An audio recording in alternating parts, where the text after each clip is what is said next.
আসসালামু আলাইকুম আমার সুপ্রিয় শিক্ষার্থীবৃন্দ, তোমরা সবাই কেমন আছো? আশা করি আল্লাহর রহমতে সবাই ভালোই আছো। আর তোমরা জানো এই করোনা প্যান্ডেমিকের সময়ে অনলাইন ক্লাস যথারীতি চলছে শিডিউল মেনেই। আর তারই ধারাবাহিকতায় আজ আমি তোমাদের সামনে হাজির হয়েছি রসায়ন এর নবম অধ্যায় নিয়ে অম্লক্ষারক সমতা নিয়ে হাজির হয়েছি। আর এখানে যথারীতি কন্টেন্ট লেখা আছে, অ্যাসিড, প্রকারভেদ, বৈশিষ্ট্য, বিক্রিয়া, যাই হোক এগুলো লেখা আছে, এগুলো ব্যাখ্যা করব। আশা করি এটি তোমাদের উপকারে আসবে। বিসমিল্লাহির রহমানির রহিম। রব্বি ইশরাহ লি সাদরি ওয়া ইয়াসসির লি আমরি ওয়াহলুল উকদাতাম মিন লিসানি ইয়াফকাহু কাওলি। ওকে, লেটস স্টার্ট। অ্যাসিড কি তোমরা কম বেশি সবাই জানো, যেহেতু তোমরা ক্লাস 8-এ অলরেডি পড়ে এসেছো। আমি জানি তোমরা সব জানো, তারপরেও তোমাদের আরেকবার স্মরণ করিয়ে দিতে চাই। অ্যাসিড হলো যা জলীয় দ্রবণে প্রোটন দান করে বা হাইড্রোজেন আয়ন দান করে, সাধারণ সেন্সে বলা যায়, আরও বলা যায়, তবে সাধারণ সেন্সে হলো যা জলীয় দ্রবণে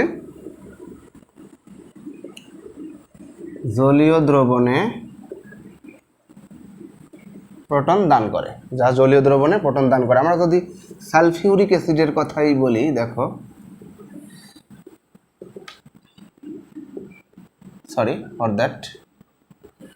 এখানে সালফেট যৌগমূলক আর এখানে হাইড্রোজেন আয়ন বা প্রোটন, দেখো জলীয় দ্রবণে দান করেছে। এক সেন্সে যা জলীয় দ্রবণে প্রোটন দান করে বা হাইড্রোজেন আয়ন দান করে তাকে বলা হয় অ্যাসিড।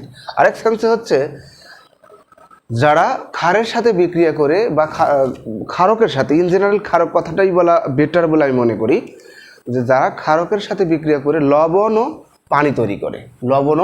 পানি তৈরি করে তাকে বলা হয় অ্যাসিড। যেমন দেখো HCl প্লাস সোডিয়াম হাইড্রোক্সাইড, এখানে দেখো কি হয়, পানি হয় আর সোডিয়াম ক্লোরাইড হয়।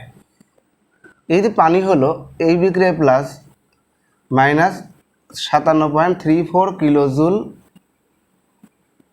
পার মোল তাপ উৎপন্ন হয়। এটা একটি তাপ উৎপাদী বিক্রিয়া। সব প্রশমন বিক্রিয়াই তাপ উৎপাদী বিক্রিয়া, এটাও মনে রাখার একটা বিষয়।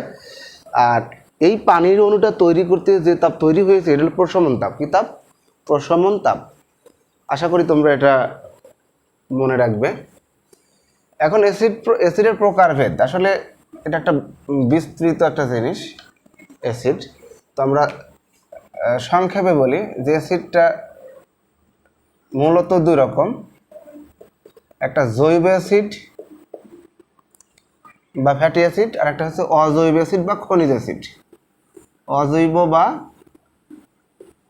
খনিজ অ্যাসিড, এটা হচ্ছে বা ফ্যাটি অ্যাসিড।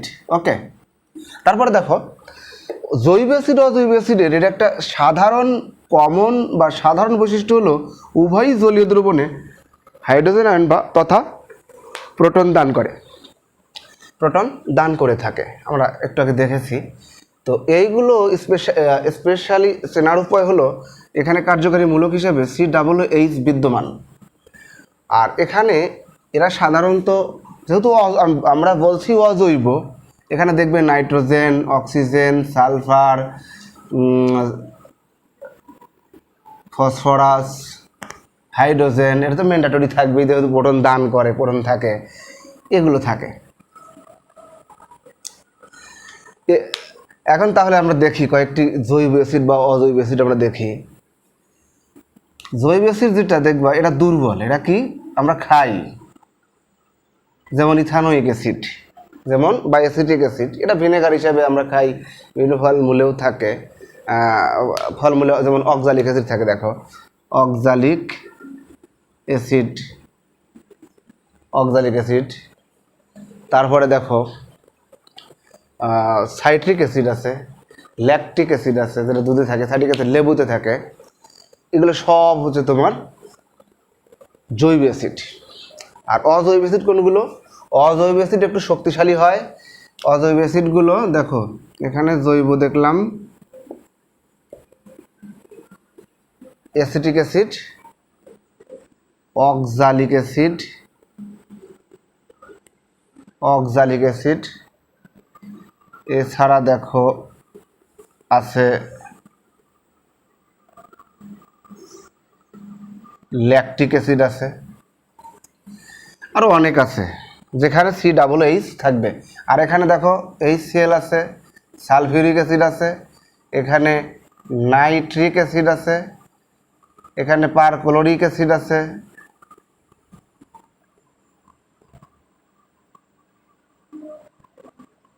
পারক্লোরিক অ্যাসিড আছে, এগুলো আছে, সবগুলোই শক্তিশালী অ্যাসিড এরা।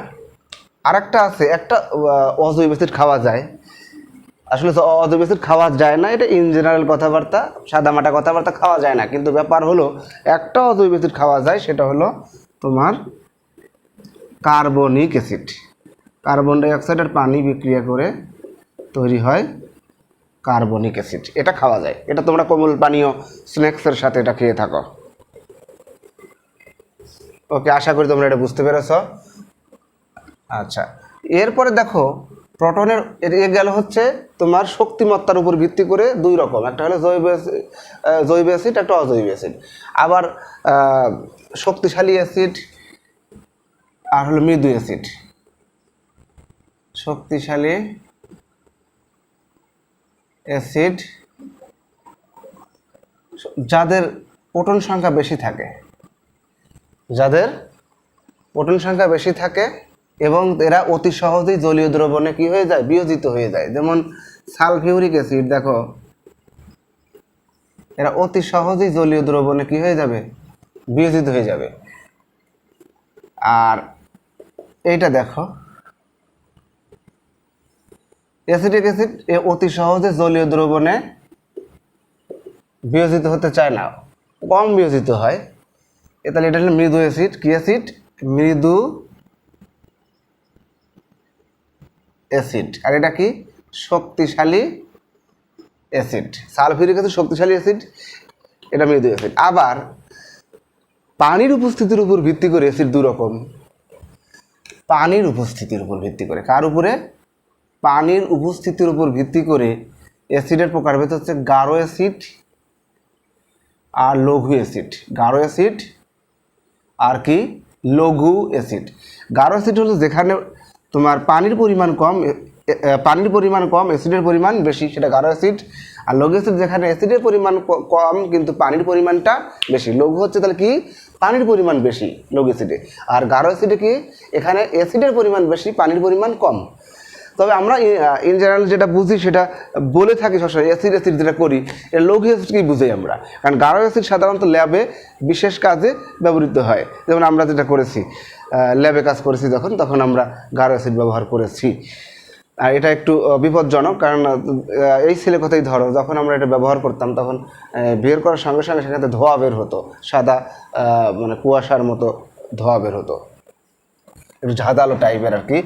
একটু পানজেন্ট ওডার ছিল, মানে তীক্ষ্ণ একটা ঘ্রাণ আসতো আর কি। তারপরে দেখো এখন অ্যাসিডের বৈশিষ্ট্য মোটামুটি বলা যায়। অ্যাসিড তোমরা জানো যে নীলিট মাছকে লাল করে, টক স্বাদযুক্ত, এটা ক্ষারের সাথে বিক্রিয়া করে লবণ পানি উৎপন্ন করে। তারপরে দেখো এরা যদি তোমার ধাতুর সাথে, শক্তিশালী ধাতুর সাথে বিক্রিয়া করে তাহলে কি উৎপন্ন করে? দেখো সালফিউরিক অ্যাসিড দেই, শক্তিশালী ধাতু, এটা এর সাথে বিক্রিয়া করে, বা সোডিয়ামও নিতে পারো। তবে এগুলোতে অনেক সময় আগুন ধরে যায় আর কি, এগুলা বিস্ফোরণ সহ বিক্রিয়া হয়। এখানে তাহলে দেখো sodium sulphate plus hydrogen, magnesium sulphate plus hydrogen, এটা হলো শক্তিশালী ধাতুর সাথে বিক্রিয়া করলে এটা হয়। আবার ধাতব কার্বনেটের সাথে যদি বিক্রিয়া করে, যেমন মনে করো যে সোডিয়াম কার্বনেটের সাথে HCl বিক্রিয়া করলো, তাহলে এক্ষেত্রে মনে রাখবে যে ধাতব কার্বনেট যখন আসে, ধাতব কার্বনেটের বেলায় আগে অগ্রাধিকার ভিত্তিতে কার্বন ডাই অক্সাইড আর পানি লিখবে, তারপরে এখান থেকে যে লবণ হয় সেই লবণটা লিখে ফেলবে। আশা করি তোমরা বুঝতে পারছো। আবার মনে করো যে সোডিয়াম বাইকার্বনেটও যদি নাও, তাও অগ্রাধিকার ভিত্তিতে আগে কার্বন ডাইঅক্সাইডের পানি লিখবে, তারপরে এখান থেকে সমতা নেই, সমতার অতটা ম্যান্ডেটরি না, তবে তোমরা মূল জিনিস বুঝে রাখো যে ধাতব কার্বনের সাথে HCl বিক্রিয়া করলে, HCl না লঘু অ্যাসিড বিক্রিয়া করলে অগ্রাধিকার ভিত্তিতে কার্বন ডাইঅক্সাইডের পানি তৈরি হয়, তারপরে তৈরি হয় তা ওই রিলেটেড লবণ তৈরি হয়। আচ্ছা, এখন এখানে তোমাদের বইয়ে দেখো এখানে একটা এক্সপেরিমেন্ট দেওয়া আছে যে চুনের পানিতে কার্বন ডাইঅক্সাইড যোগ করলে কি ঘটে, সেখানে জিনিসটা আমরা দেখেই ফেলি। যেহেতু ধাতব কার্বনেটের কথা আসছে, এই জন্য এখানে বলা হয়েছে চুনের পানি হচ্ছে ক্যালসিয়াম হাইড্রক্সাইড, এর সাথে কার্বন ডাইঅক্সাইড দিই তাহলে আমরা হয় ক্যালসিয়াম কার্বনেট। এটা আমরা জানি অদক্ষেপ তৈরি করে আর প্লাস পানি, এই জন্য পানি ঘোলা হয়ে যায়। এখন আমরা যদি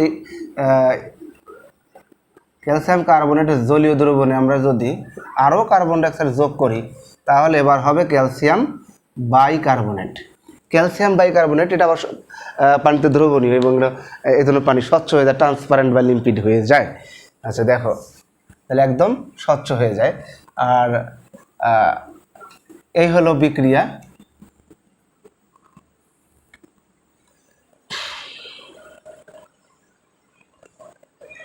এবার দেখো এখানে রয়েছে তোমার বৈশিষ্ট্য গেল, বিক্রিয়া গেল, বিক্রিয়া কিছু লিখলাম। ক্ষার কি, এখন ক্ষার কি ক্ষারক, এখানে একটা মিস হয়ে গেছে যে ক্ষারকও সাথে আছে।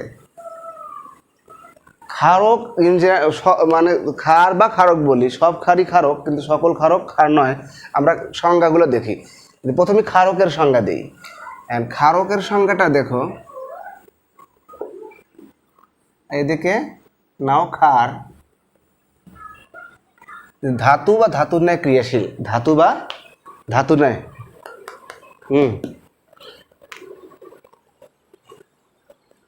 ধাতু বা ধাতুর ন্যায় ক্রিয়াশীল যৌগমূলক, ধাতু বা ধাতু ন্যায় ধাতু বা ধাতুর ন্যায় ক্রিয়াশীল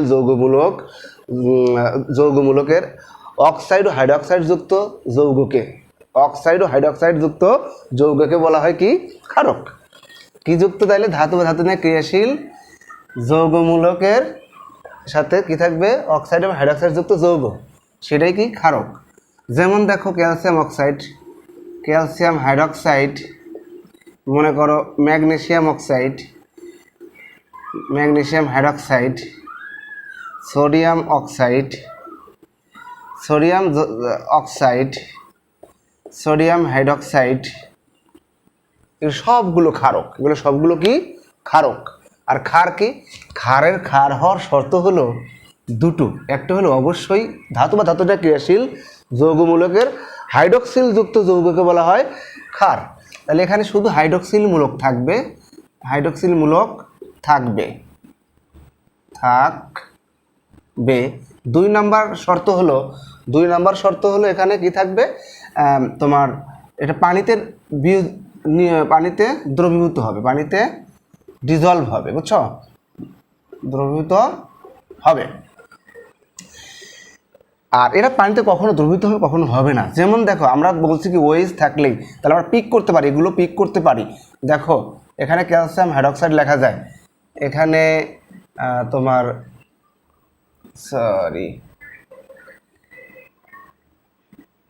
হ্যাঁ এটা এখানে ক্ষারক ঠিক আছে, তবে এখানে তুমি এটা পিক করতে পারো না। এখানে ম্যাগনেসিয়াম হাইড্রোক্সাইড লিখতে পারো, সোডিয়াম হাইড্রোক্সাইড লিখতে পারো, পটাশিয়াম হাইড্রোক্সাইড লিখতে পারো, সবগুলোই ক্ষার, সবগুলোটা কি ক্ষার। কিন্তু ওএইচ থাকলেই যে ক্ষার হবে এমন কোনো শর্ত নেই। যেমন দেখো যদি অ্যালুমিনিয়াম হাইড্রোক্সাইড হয়, তারপরে জিঙ্ক হাইড্রোক্সাইড হয়, তারপরে ক্যালসিয়াম হাইড্রোক্সাইড হয়, তারপরে দেখো ফেরাস হাইড্রোক্সাইড হয়, তারপর ফেরিক হাইড্রোক্সাইড হয়, আর লাস্টে দেখো কপার হাইড্রোক্সাইড। এরা কিন্তু সবার সাথে ওএইচ আছে, ওএইচ থাকা সত্ত্বেও এরা কিন্তু ক্ষার নয়। তাহলে কি বলা যায়, তাইলে কেন ক্ষার নয়, কারণ এরা সবাই অদক্ষেপ তৈরি করে, কিন্তু এরা কি তৈরি করে না, অদক্ষেপ তৈরি করে কিন্তু পানিতে দ্রবীভূত হয় না। বিধায় এগুলো কি, এগুলো ক্ষারক কিন্তু ক্ষার নয়। এবার দেখো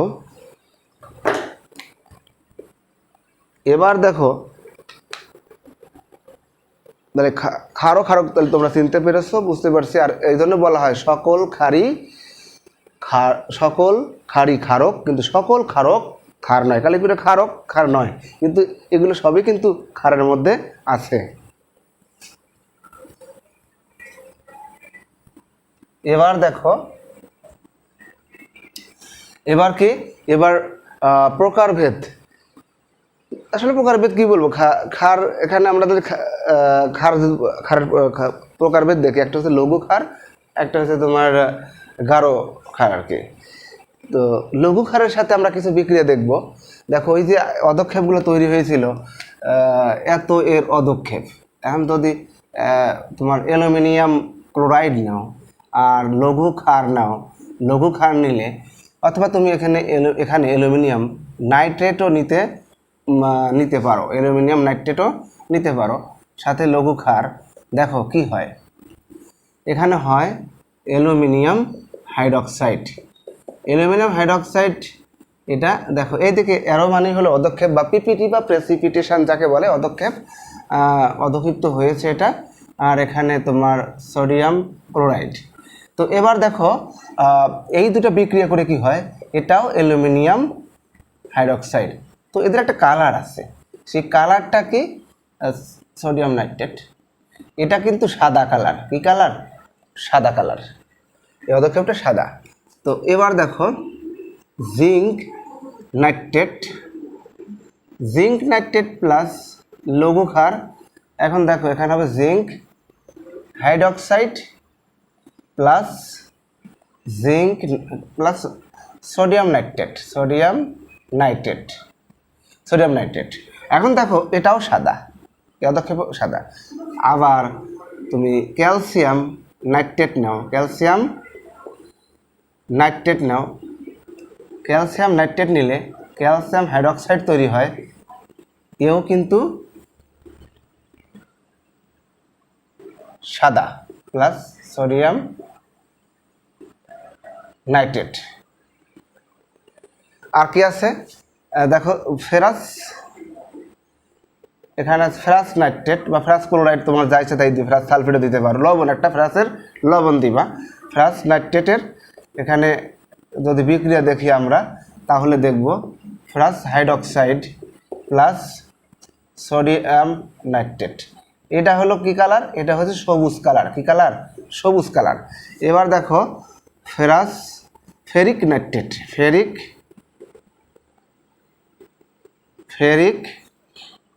নাইট্রেট যোগ সোডিয়াম হাইড্রক্সাইড লঘু। এবার দেখো ফেরিক হাইড্রক্সাইড তৈরি হয়, যা কিনা লালচে বাদামি। কেমন? লালচে বাদামি প্রকৃতির, প্লাস সোডিয়াম নাইট্রেট। এরপরে দেখো copper nitrate plus sodium hydroxide. এবার হবে copper hydroxide plus sodium nitrate. এটা কি বর্ণের? এটা নীল বর্ণের পদক্ষেপ, নীল বর্ণের। আশা করি তোমরা বুঝতে পেরেছো, অনেক বড় একটা রিয়াকশন লিখে ফেলছি, আশা করি তোমরা বুঝতে পারছো। এরপরে দেখো বৈশিষ্ট্য কি বলবো, ওই যে অ্যাসিডের মতো, ওই যে লাল লিটমাসকে নীল করে, আর এটা একটা পিসিল টাইপ, এর ক্ষয়কারী ধর্ম আছে। এই অ্যাসিডের সাথে বিক্রিয়া লবণ ও পানি উৎপন্ন করে। বিভিন্ন রাসায়নিক বিক্রিয়া ব্যবহৃত হয়, যেমন সাবান তৈরিতে আমরা দেখছি ক্ষার ব্যবহৃত হয়, ডিটারজেন্ট তৈরিতে ক্ষার ব্যবহৃত হয়।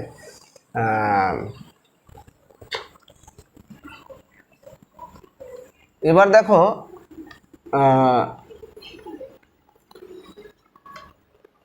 একটা প্রশ্ন, এটা স্কিপ হয়ে গেছে, যে নাইট্রিক অ্যাসিডকে কেন বাদামি বর্ণের বোতলের, বাদামি বা রঙিন বোতলে রাখা হয়? এর কারণ কি? এর কারণ হচ্ছে নাইট্রিক অ্যাসিড বাতাসের অক্সিজেনের সাথে বিক্রিয়া করে ভেঙে যায়। এটা যখন ভেঙে যায়, ভেঙে গেলে এরকম তৈরি করে ফেলে। যখন ভেঙে যায় তখন এগুলো তৈরি করে ফেলে। আর নাইট্রাস অক্সাইডও তৈরি করে। কি তৈরি করে? নাইট্রাস অক্সাইডও তৈরি। এরা সাধারণভাবে গাঢ় যদি হয় তাহলে সে এভাবে ভেঙে যায়। ভেঙে গেলে তাহলে সে কী করে? এক পর্যায়ে নাইট্রাস অ্যাসিড তৈরি করে। নাইট্রাস অ্যাসিড যখন তৈরি করে ফেলে তখন তারা হলো কি আমাদের ওজোন স্তর ধ্বংসের জন্য দায়ী। ওজোন স্তর ধ্বংস হয়ে গেলে সূর্য থেকে অতি বেগুনি রশ্মি, আলট্রাভায়োলেট রে সেটা খুবই ক্ষতিকর। আমাদের শরীরে যখন পড়ে তখন ক্যান্সার সৃষ্টি হয়। আবার আলট্রাভায়োলেট বি সেটা আমাদের চোখের অনেক ক্ষতি করে। এই জন্য এটাকে যেন বায়ুর সংস্পর্শে না আসে বাদামি বর্ণের বোতলে বা রঙিন বোতলে রাখা হয়। এখন পিএইচ কি?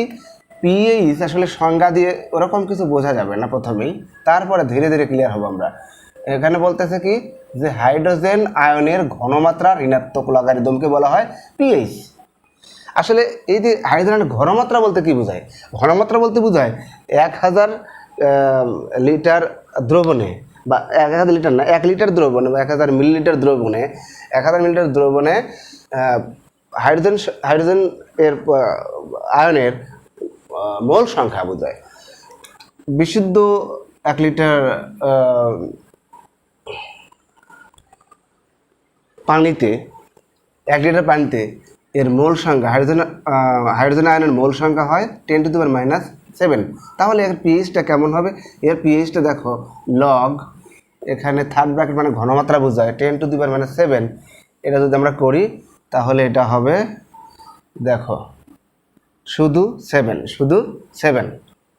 আবার যদি এই বিশুদ্ধ পানিতে আমরা যদি অ্যাসিড যোগ করি তাহলে এর ঘনমাত্রা, এই হাইড্রোজেনের ঘনমাত্রা বেড়ে যাবে 10 গুণ। কত? 10 গুণ যখন বেড়ে যাবে তখন এর মোল 1 লিটার দ্রবণে এর মোল হবে 10⁶। তখন তাহলে পিএইচ হবে 6। পিএইচ 6 মানে হলো সে আর নিরপেক্ষ থাকলো না, অ্যাসিডীয় ক্যারেক্টারে, পানি তখন অ্যাসিডিক ক্যারেক্টারে ঢুকে গেল। আর যদি ক্ষার যোগ করা হয় তখন তাহলে তার মোল সংখ্যা যদি 10⁻10 হয় তখন দেখো পিএইচটা কেমন হবে? পিএইচটা হবে 10⁻10।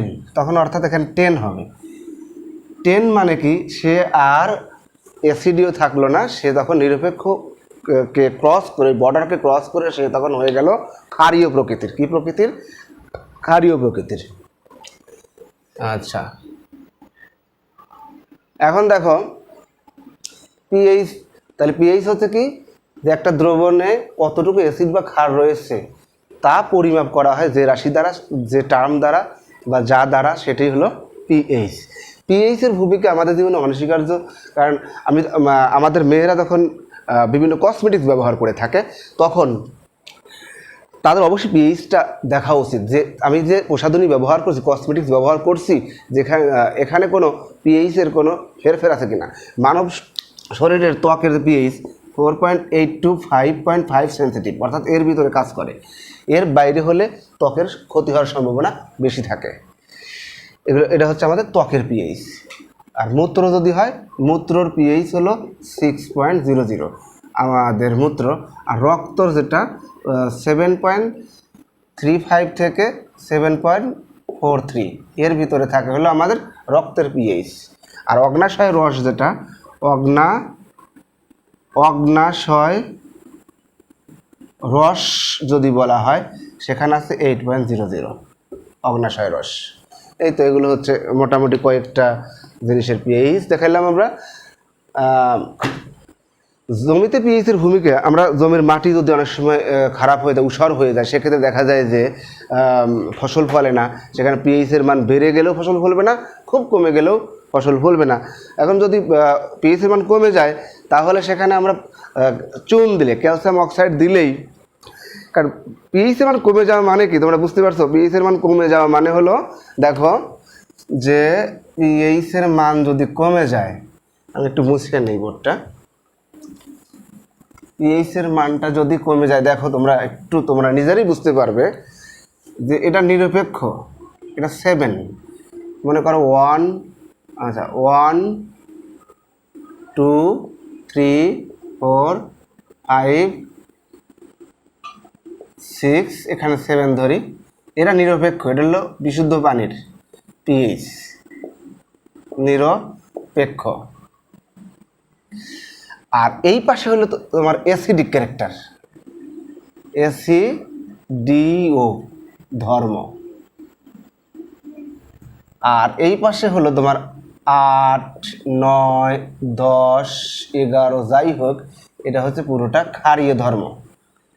ক্ষারীয় ধর্ম বাড়ছে, এদিকে অ্যাসিডীয় ধর্ম বাড়ছে। এখন দেখো, যদি পিএইচ এর মান কমে যায় সেখানে, তাহলে অ্যাসিডীয় ধর্ম বাড়ে, মানে অ্যাসিডিক ক্যারেক্টার হয়, অ্যাসিডের পরিমাণটা বেড়ে গেছে জমিতে, তাহলে শুধু ক্যালসিয়াম অক্সাইড বা চুন জাতীয় কিছু দিলেই সমস্যার সমাধান হয়ে যায়। অথবা অনেক সময় পানি সেচ দিলেও এই সমস্যার সমাধান হবে। কিন্তু এখানে কি দিবে, এখানে ক্ষারীয় ধর্ম বাড়ছে, ক্ষার বাড়ছে, তাহলে এখানে এমন কিছু সার ব্যবহার করতে হবে, যেমন ব্যবহার করতে পারবে তোমরা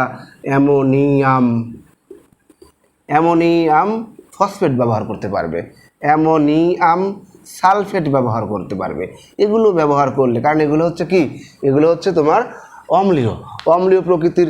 এই সারগুলো ব্যবহার করলে জমির উর্বরতা আবারও ফিরে আসবে, তখন কৃষকের ফসল আগের মতোই ফলতে থাকবে।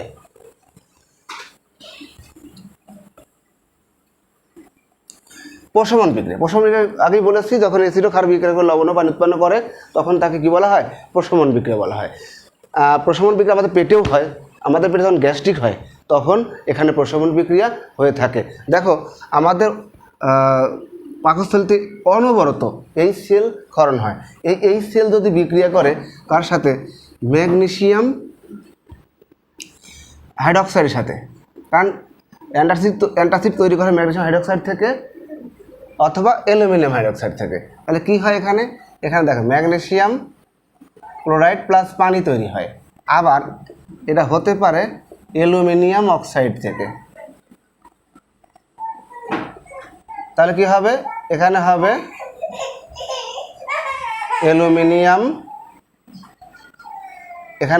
অ্যালুমিনিয়াম ক্লোরাইড প্লাস পানি হবে। এইভাবে প্রশমন বিক্রিয়া পেটে হয়ে থাকে। লবণটা দেখো, এখানে লবণ 3 রকম হয়। একটা নিরপেক্ষ টাইপের লবণ হয়, আর একটা লবণ হয় হলো তোমার অম্লীয়, আর একটা হয় ক্ষারীয়। সেটা কিভাবে হয় দেখো, লবণ হয় 3টা ভাগে ভাগ করলে, যেমন এই সেল তীব্র, এটা হলো শক্তিশালী অ্যাসিড, মানে স্ট্রং অ্যাসিড। এটা হলো দেখো স্ট্রং বেস, দুটো মিলে হয় কি, সোডিয়াম ক্লোরাইড আর পানি হয়। তাহলে দুটোই স্ট্রং যখন, তখন এ নিরপেক্ষ, নিউট্রাল, কারণ কেউ কাউকে গুনে না, কেউ কাউকে উপরে উঠতে দেয় না, উইন উইন সিচুয়েশান থাকে। এই জন্য এখানে তোমার একটা পক্ষ কখনো শক্তিশালী হবে না, এখানে দুটা ক্যারেক্টার নিয়েই তৈরি হয়েছে এই লবণটা, এই জন্য একে নিরপেক্ষ বলা হয়। আর আমরা যদি দেখো এবার দুর্বল একটা অ্যাসিড দেই, যেমন এটা হলো উইক অ্যাসিড, আমরা শক্তিশালী ক্ষার এটি ব্যবহার যদি করি, তাহলে দেখো সোডিয়াম ইথানয়েট নামক লবণ তৈরি হবে। এইটা কিন্তু নিঃসন্দেহে এটা ক্ষারীয়, কারণ এইটা শক্তিশালী, স্ট্রং বেস। কারণ কোনো পাড়ায় যতটা বাড়ি থাক, যদি চেয়ারম্যান থাকে বা এমপি থাকে, তাহলে ওই পাড়ার নাম এমপি পাড়া হয় বা চেয়ারম্যান পাড়া হয়, এটাও তাই। এটা আমি আগেও বলেছি। এখন দেখো, আর পানি তৈরি হয় যথারীতি, যেহেতু প্রশমন বিক্রিয়া পানি তৈরি হয়। এখন তুমি অ্যাসিডটা নিশ্চয় স্ট্রং, অ্যাসিডটা তুমি স্ট্রং নিছো, কিন্তু তুমি ক্ষারটা নিছো উইক, যেমন অ্যামোনিয়াম হাইড্রক্সাইড। কারণ এটা সরাসরি এটা কেন দুর্বল, কারণ এটা তো ধাতু নয়, ধাতুর নয় ক্রিয়াশীল যৌগমূলক, এই জন্য এটা কম সক্রিয় বা দুর্বল ক্ষার। যখন বিক্রিয়া করবে তখন তৈরি হবে দেখো কি, অ্যামোনিয়াম ক্লোরাইড প্লাস পানি। আর এটা নিঃসন্দেহে এটা কি, অম্লীয়, কারণ এখানে এটা শক্তিশালী অ্যাসিড, এটা উইক বেস। যে শক্তিশালী তার নাম অনুসারে হবে। এরপর দেখো বড আর কট, এই দুটো আছে। বড কি, বড হল বায়োলজিক্যাল অক্সিজেন ডিমান্ড। বড হচ্ছে কি, বড হচ্ছে বায়োলজিক্যাল বায়োলজিক্যাল অক্সিজেন ডিমান্ড অর্থাৎ এখানে পানিতে প্রতি লিটারে যে জৈব দূষক রয়েছে